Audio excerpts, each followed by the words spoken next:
Arsenal's biggest game of the season has arrived. As Carlo Ancelotti's Real Madrid are coming to the Emirates Stadium, today we'll get all the breaking news going into it, as well as breaking down what happened in Arsenal's last game.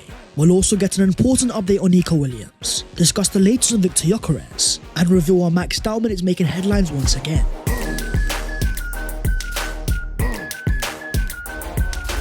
Yo, what is going on, guys? My name is Baz14. Welcome back to your boys channel on the eve of Arsenal's biggest game of the season, maybe the biggest game in years. We have got a lot to break down. So as per, smash a like on this video if you enjoy and subscribe to the channel if you are new. Help your boy on his road to 300,000 subscribers. But starting off with Everton 1, Arsenal 1. In a game that Mikel Arteta made a lot of changes going into. From Kiwior at the back to Jorginho and Marino midfield. A front three of Wanyeri, Sterling and Trossard. This was Mikel Arteta taking zero risks. Having just lost Gabriel Magalhaes for the season, resting Odegaard, Saka and Timber, Mikel knew the priority was Madrid. So in a game that Arsenal made a fairly strong start, dominating the early proceedings. Our first goal was very telling. Leandro Trossard scoring his 5th league goal of the season, in a game that he dropped a 7.2 rating. 1 goal scored, 2 shots on target, 1 big chance missed, and 27 accurate passes. Having now got 10 goals and assists for the season, for the 5th consecutive year, becoming the first Arsenal player to score Goodison Park in back-to-back seasons, since Alexis Sanchez in 2018. It was a great finish, but the more important thing for me was the amount of space. Arsenal forcing the turnover and hitting on the transition, something that we lacked over the entirety of the season, which all ties perfectly to Arsenal's most recent transfer target, Sporting Lisbon's Victor Gyökeres, a player that we've seen time and time again thrive in those exact moments. The myth that there's no space in the Premier League, when Arsenal's past few games clearly show if you play with enough intent off the ball, you can easily force transitions. As Andrea Berta watched in attendance, there's a reason why he wants to bring Victor Gyökeres to the Emirates Stadium, as reports in Portugal now claim Gyökeres has already given a yes to Andrea Berta and is keen to join Arsenal soon, should an agreement be reached. Sporting only wants it official from July, so it counts on next year's balance sheets. I've always found it very intriguing why some Arsenal fans are against players that are at their most decisive in transition. Surely adding a player to a team that struggles in the counter-attack, that's far more decisive and able to cause issues, will only make Arsenal a far more complete team. But in a game where Arsenal had to make a defensive change, after losing their star centre-back Gabriel Magalhaes for the rest of the season, with the player himself confirming on Instagram, "I'll be back soon and stronger than ever.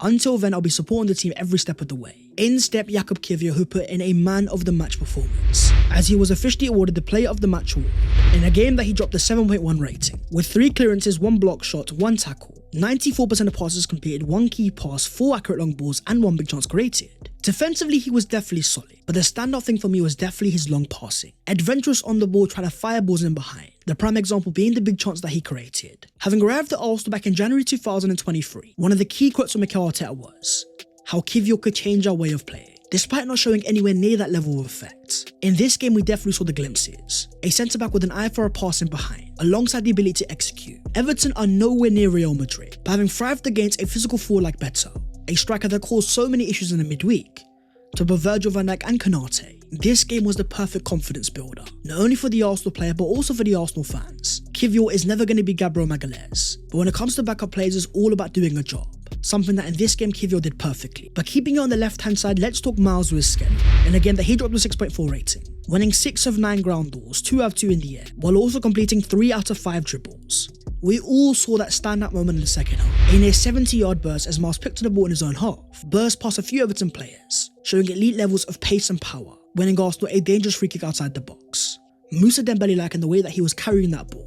Unfortunately though, it wasn't all good, as right at the start of the second half, he gave away a penalty. Could he have done better? Of course he could. Allowing the ball to bounce is never a wise move, but in terms of the actual penalty, it was far from convincing. With the Everton player Jack Harrison holding Miles down, almost dropping Miles on top of it, not only was it soft, for me it was never a penalty. With even Liverpool legend Jamie Carragher agreeing, saying it's just not a penalty. As Mikel Arteta said after the game, we conceded a penalty that in my opinion was not a penalty, very clear. There is not enough contact, and the contact starts outside.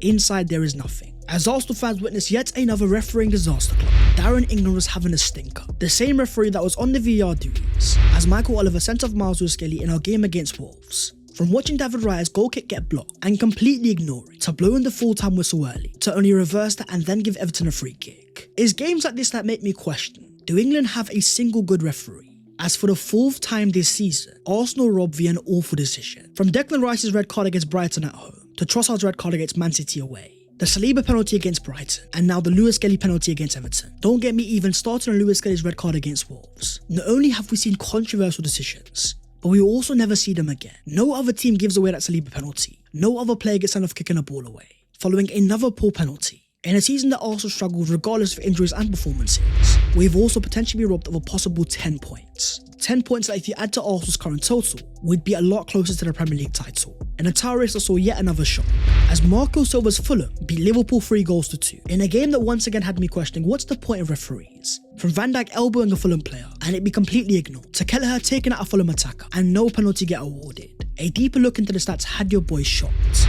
with Liverpool ranking number 1 in terms of total penalties awarded, a grand total of 9, Arsenal all the way down in 13th. When it comes to penalty conceded, Liverpool once again have conceded the least, only 1 all season, while Arsenal have conceded 3. People look at that and say it doesn't matter, but having seen over the past years the importance of fine margins, these minor decisions play a major part. So talk to me about your thoughts down below in the comments. Do Arsenal fans have a point when it comes to looking towards referee, or are we just crying for the sake of nothing? With these being Arsenal's next 6 fixtures: Real Madrid at home, Brentford at home, Real Madrid away, Ipswich away, then Crystal Palace at home and Bournemouth at home, I still believe the title race is fully over.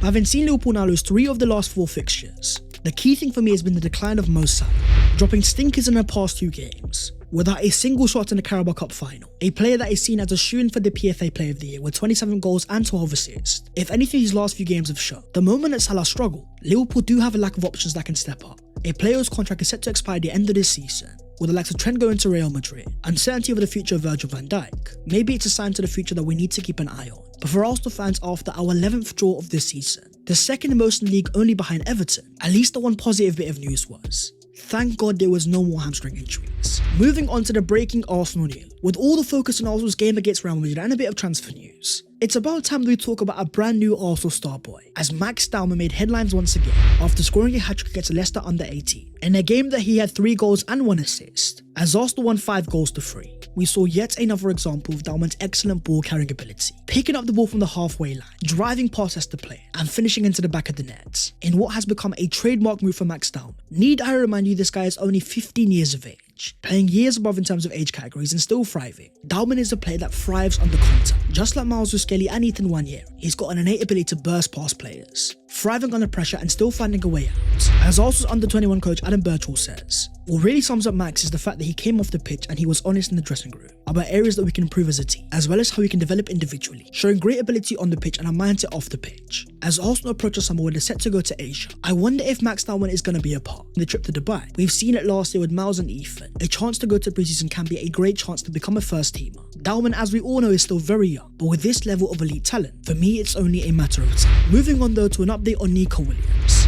as a reliable hand of Arsenal has delivered once again, saying in terms of Nico Williams, as you're all aware, he's been Arteta's obsession for many moons now. Within the decision chambers at Arsenal, the player is viewed having superstar potential. As reported, Andrea Berta has held discussions with his agent. It is now my understanding that Berta has received encouragement when discussing a variety of wage and bonus combinations. Talks are still at a very early stage, but Nico is very open to joining Arsenal more than ever before. An element that has always been the key part of Nico Williams to Arsenal is, does the player want to move to the Premier League? Over the last summer, having been chased by Barcelona, a team that couldn't get a deal over the line, as reported by The Athletic all the way back in January, Nico is now far more open to coming to the Premier League, and Arsenal are the team that are pushing the hardest. But as the hand of Arsenal also explains, contrary to public opinion, the most difficult part is the release clause in the region of £50.6 million, with the president of Bilbao being a tough negotiator. When Barca attempted to offer installments last summer, they received an emphatic no. This is where, in my opinion, Berta will earn his money.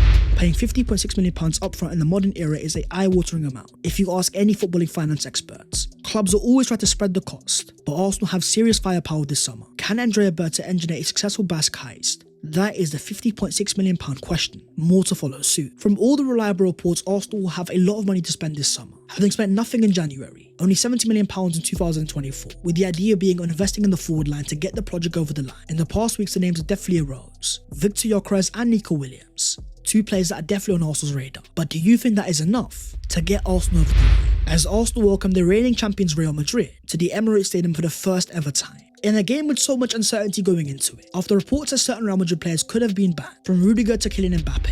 As Fabrizio Romano has now confirmed, Antonio Rudiger and other Real Madrid players will be available to play Arsenal on Tuesday. UEFA won't bind them, as they have now fined Rudiger for €40,000. Rudiger and co may be available, but other players definitely will, with the likes of Tchouaméni, Ceballos, Ferland Mendy, Militao, Carvajal and Lunin all set to miss a tie against Arsenal, ruling out Madrid's first choice right back, left back, centre back, defensive midfielder and central midfielder. for a team that has also not been an amazing form, having lost the last game against Valencia 2-1 at home, conceding a 95th minute winner, where they once again conceded a set piece. With Valencia scoring from a corner in the 15th minute, Arsenal may be without Gabriel Magalhaes, but with the likes of Mikel Merino still being a threat, not to mention the likes of Saliba, this will definitely be an area for Nicolas Jova to target.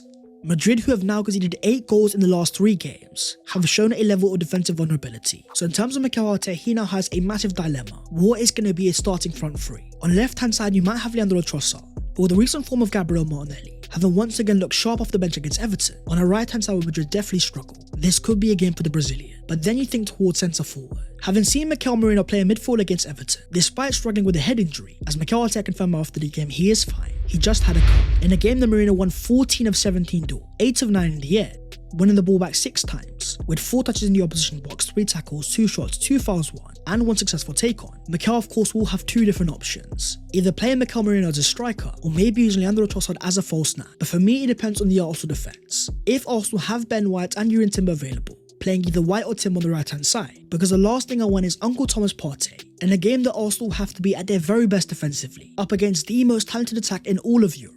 The key thing going forward has to be our game changer. Is Bukayo Saka going to make his first start since all the way back in December? A forward that has now got 23 goals and assists in just 22 starts this season, came off the bench against Everton and played 45 minutes, with 1 successful dribble and 5 passes. It was far from anywhere near his best, but for me it's the fact that he came on at half-time. As Mikel said after the game, we have to build it up, and today he played 49 minutes. A little bit less because the referee whistled before the end of the game, trying to get a level match sharpness to ensure that he starts against Real Madrid. Some will say it's too early, but for an Arsenal team that lacks game changers going forwards, for me Bukayo Saka has to start, especially after the recent reports coming out of Spain, saying that Carlo Ancelotti is thinking about playing David Alaba at left back versus Arsenal. At 32 years of age, not the same player he was at Bayern, having become far more of a centre back than a left back, a player that Saka could look to exploit, who when speaking before the Madrid game says himself, "The Ballon d'Or is the dream, but my focus is winning titles at Arsenal. I am just working hard to do the best for my team. Any individual awards that come, I will accept them." With the dilemma of Timber or Ben White behind him, I'll throw it to you guys down below in the comments. As Arsenal take on the reigning European champions, how do you want to see Arsenal line up? Because as Mikel Arteta says, I feel excited to face Real Madrid. I've been drawn up against a rival that we're the most excited about, because historically, they are the kings of the competition. And here they were arriving in London.